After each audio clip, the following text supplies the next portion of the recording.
Let me touch on one unfortunate incident. And it's about misinformation. This is a cancer that has hit the entire country and is creeping gradually into the armed forces. But for you and me, we have the capability. Because of the current state of IT, we are able to verify facts.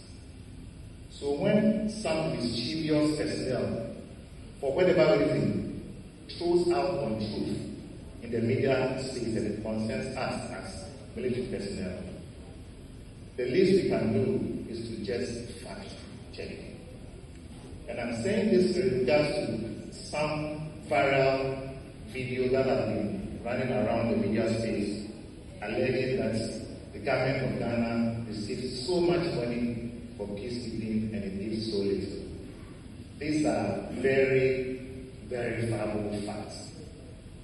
I want to state that it is palpable with truth. So let's make use of our knowledge, let's make use of our discerning nature, and don't let us fall for some of this misinformation. Many of them are here